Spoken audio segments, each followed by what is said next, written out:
आज का जो टॉपिक है वो है SEM यानी कि स्कैनिंग टनलिंग माइक्रोस्कोप। क्या है ये, इसका पहले इंट्रोडक्शन आप सुन लीजिए।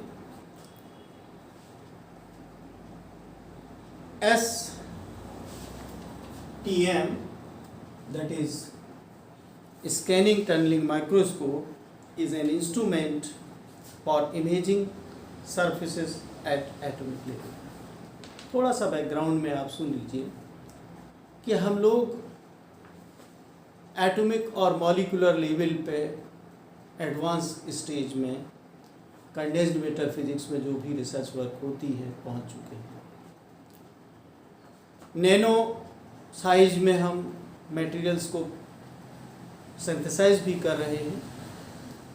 ये नैनो साइज का है या नहीं, इसको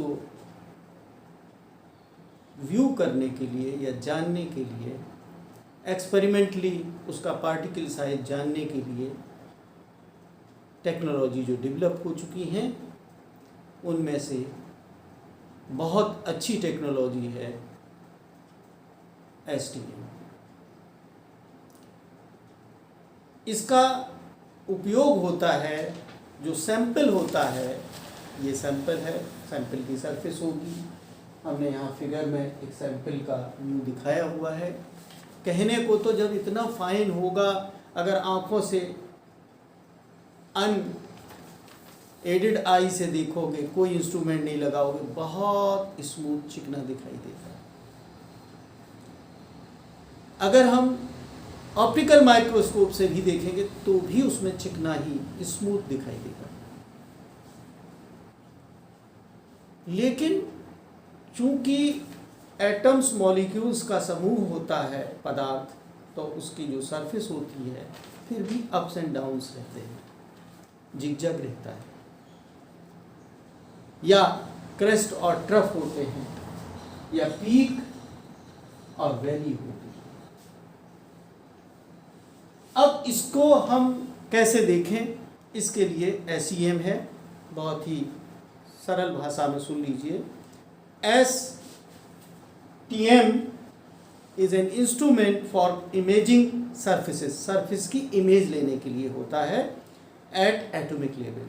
दूसरी चीज, it is based on concept of quantum mechanical tunnelling, इसलिए इसको टनलिंग माइक्रोस्कोप कहा जाता है। क्वांटम मैकेनिक टनलिंग ऑलरेडी आप क्वांटम मैकेनिक्स में पढ़ चुके हैं, इसको मैं स्किप करता हूँ।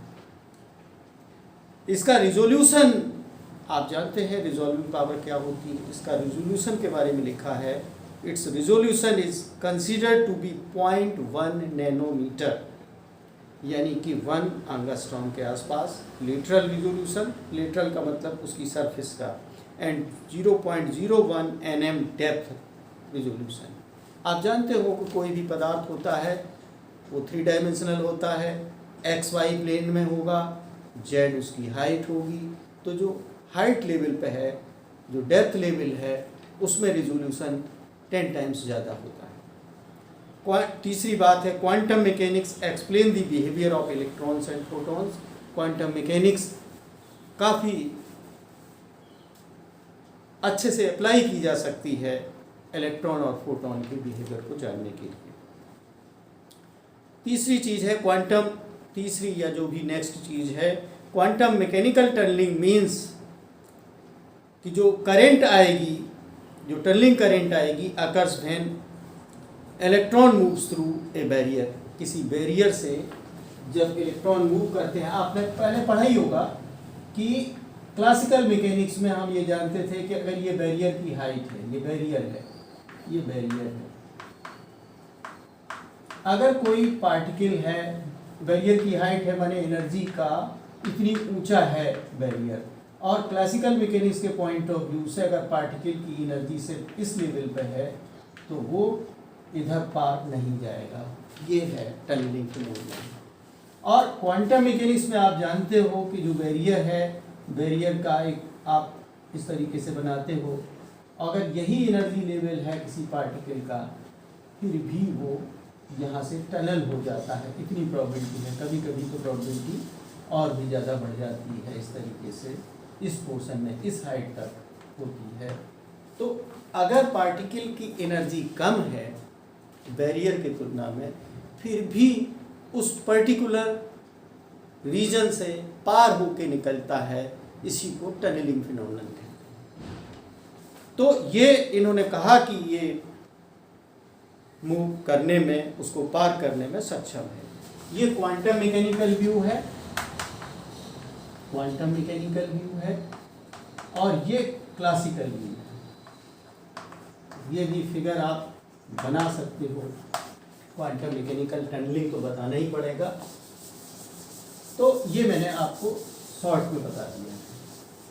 इसमें टनलिंग करेंट क्या होगी भाई? जब इलेक्ट्रॉन मूव करके एक रास्ता तय कर रहे हैं, एक हमने सर्किट कंप्लीट कर दिया, तो जो करंट मिलेगी उसको टनलिंग करंट कहेंगे। इसके संबंधित भी 2-3 बातें हैं, उनको सुन लीजिए। When a sharp metallic tip is very close to the surface, जैसा कि इस फिगर में, मैं पहले फिगर बना के आपको समझा देता हूँ। कंस्ट्रक्शन में, मैं पहले कंस्ट्रक्शन में, बहुत बड़ा वीडियो ना हो तो इसलिए मैं समझाने की कोशिश कर रहा हूँ। कंस्ट्रक्शन में होता क्या है,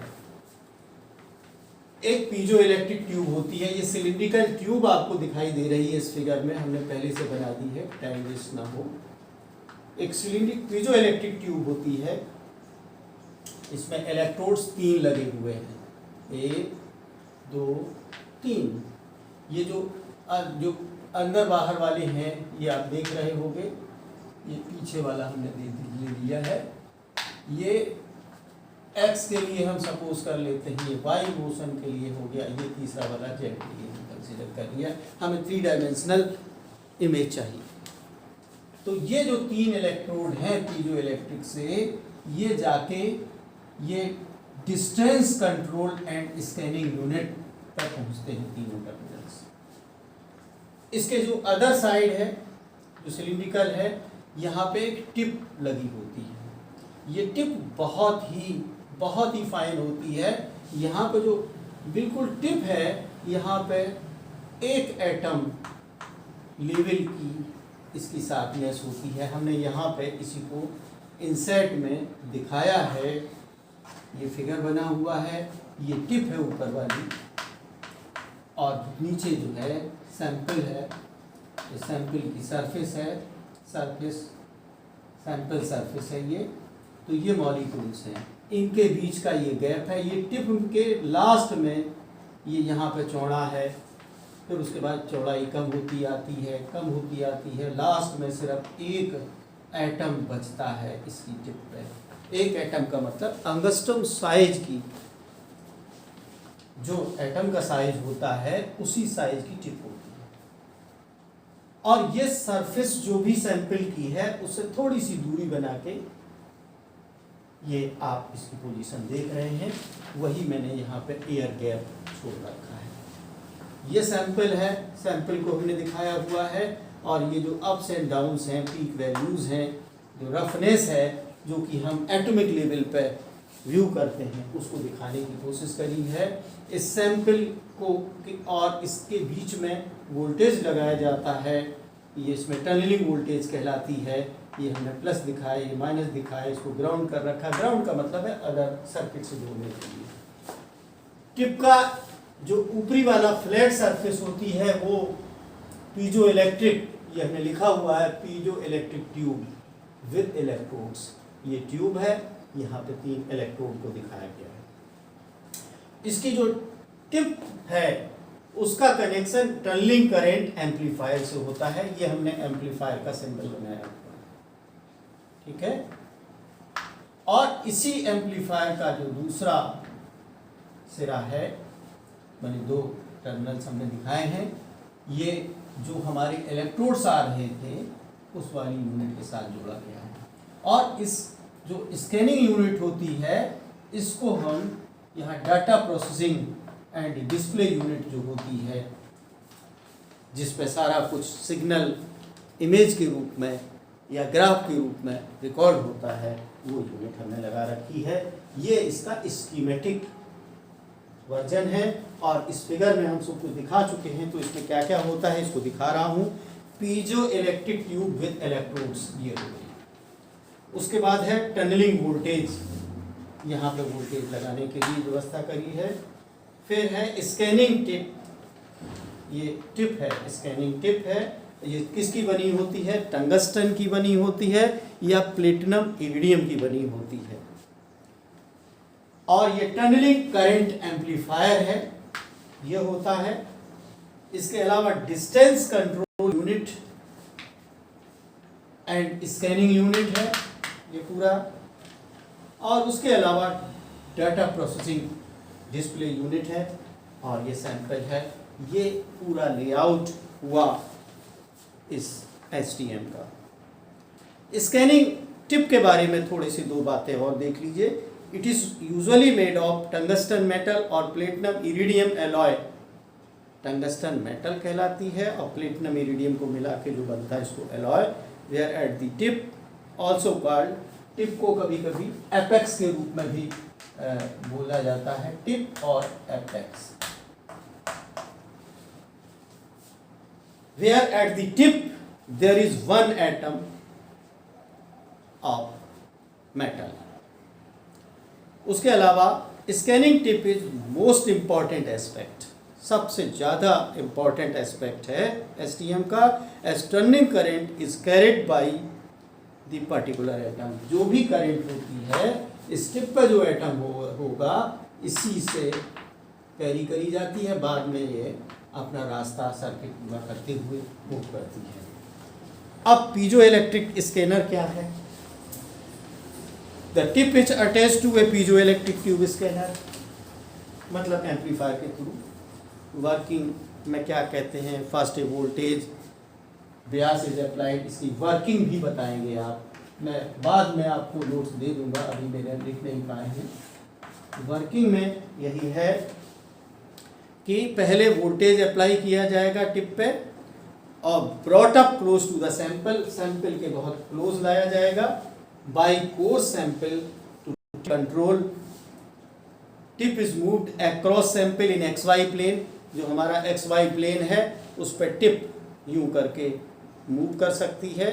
उसके अलावा जेड प्लेन में भी अप एंड डाउन भी हो सकती है और इस प्रोसेस में करंट के वेरिएशंस आपको देखने को मिलेंगे। अब दो टाइप के मोड ऑफ ऑपरेशन होते हैं इसके, कि या तो आप, ये मैं मिटा देता हूँ, आप एक तरीके से इंट्रोडक्शन देंगे और इसके बाद दूसरा हेडिंग में मैंने बताया कंस्ट्रक्शन क्या होता है। कंस्ट्रक्शन के साथ आप कुछ पार्ट्स बताएंगे, उसको एस्कीमेटिक डायग्राम बता देंगे एग्जामिनेशन पॉइंट ऑफ व्यू से। स्कैनिंग टिप की बारे में थोड़ी सी दो चार बात लिखेंगे। उसके अलावा पीजो इलेक्ट्रिक स्कैनर क्या काम करता है इसके बारे में। उसके बाद उसकी आप वर्किंग बताएंगे। वर्किंग में जो हमने अभी बोला है उसको लिखा हुआ होगा। इसके जो एक तरीके से modes of operation, methods of operation है, एक होता है कांस्टेंट करंट और दूसरा होता है कांस्टेंट हाइट। माने जो हमारी टिप है इसकी हाइट को कांस्टेंट रखा जाए, हाइट कांस्टेंट, और या फिर जो इनके बीच में जो करंट आई फ्लो होती है इस टिप और इसके बीच में सैंपल के बीच में जो करंट टर्निंग मिलती है, ये करंट को कांस्टेंट किया जाए। बेटर होता है कांस्टेंट करंट, इसके बारे में दो चार लाइन सुन लीजिए। Voltage and height both are held constant. जब करंट को कांस्टेंट करते हैं तब वोल्टेज को हम नहीं बदलते हैं, सॉरी कांस्टेंट करंट करते हैं तो वोल्टेज को हमें वेरी कराना पड़ता है और हाइट को भी वेरी कराना पड़ता है कि हम अप एंड डाउन हमारा ऑपरेशन करते समय हमें एक जो ऑपरेटर होगा वो ऑपरेटर को बड़ी प्रैक्टिस के बाद, ट्रेनिंग के बाद वो सीख पाता है। तो voltage and height both are held constant while the current changes to keep the voltage from changing. और करीब जो है, अगर हम 6-7 एंगस्ट्रम से कम की डिस्टेंस रखते हैं, मतलब इतनी तो आपका गैप होना ही चाहिए, कि आप ये जानिए कि ये टिप जा रही है और इसमें अगर हम सावधानी नहीं रखेंगे कि सपोज करते एक गड्ढा आया और फिर अचानक जो है पीक आ गई, मतलब सरफेस इतनी है और आपने सावधानी से इसका मोशन हमारा कंट्रोल नहीं हो पाया तो पता चला कि ये गैप कम हो गया, इसे टकरा गया, तो ये हमारी टिप क्रैश कर सकती है। सावधानी रखनी होती है।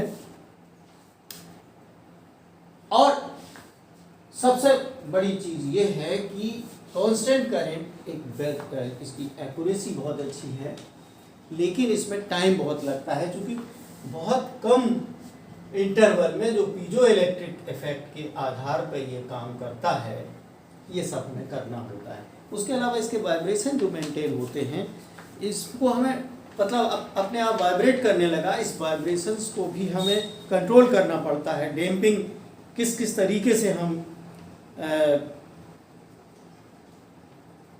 फिक्स करते हैं, एक स्प्रिंग सिस्टम भी इसके साथ प्रोवाइड करने की कोशिश की जाती है।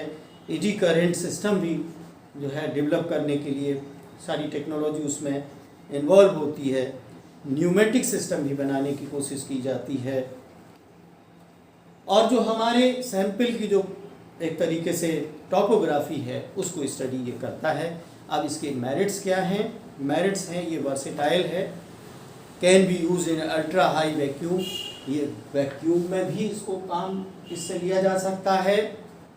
एयर में भी हम मेजरमेंट कर सकते हैं, वाटर में भी कर सकते हैं, दूसरे टाइप के लिक्विड और गैस में भी कर सकते हैं। जबकि दूसरे जो इंस्ट्रूमेंट्स हैं जैसा कि आप पढ़ चुके हैं, इन सब में बहुत हाई वैक्यूम की ज़रूरत होती है। कुछ इनकी कमियां भी हैं, डीमेरिट्स भी हैं। ये वेरी एक्सपेंसिव होता है, need specific training to operate effectively, इसमें बहुत ट्रेनिंग की ज़रूरत होती है। नीड वेरी क्लीन सरफेस, ये जो हमारा सैंपल सरफेस है बहुत ही क्लीन होना चाहिए। एक्सीलेंट वाइब्रेशन कंट्रोल होना चाहिए जबकि उसको ऑपरेट हो रहा हो, और सिंगल एटम टिप ही होनी चाहिए, यही बहुत कॉस्टली पड़ती है सिंगल एटम टिप। तो इस तरीके से आप ये समझ सकते हैं कि हमने एग्जामिनेशन पॉइंट ऑफ व्यू से मैं समराइज़ कर दूं, इंट्रोडक्शन, इसका कंस्ट्रक्शन स्कीमेटिक डायग्राम के साथ समझा दीजिए, और साथ साथ में स्कैनिंग टिप के बारे में अलग से बता दीजिए, और पीजो इलेक्ट्रिक ये बारे में बता दीजिए, और उसके बाद उसकी वर्किंग बता दीजिए कि कैसे हम इसको स्केल करते हैं। इसका फिगर हमने नहीं दिखाया, हमने लिया है जो विकिपीडिया है, आप नेट से निकाल के खुद भी नोट्स इससे संबंधित बना सकते हैं हमारे सुनने के द्वारा, या मैं अगर टाइम मिला तो दे दूँगा। अगर अच्छे नोट्स के हिसाब से हमने वर्किंग बता दी है, और उसके बाद दोनों मेथड ऑफ ऑपरेशन बता दिए हैं, कांस्टेंट करंट और कांस्टेंट हाइट वाला, एडवांटेजेस भी बता दी हैं उसकी, या मेरिट्स बता दी हैं, डीमेरिट्स बता दी हैं,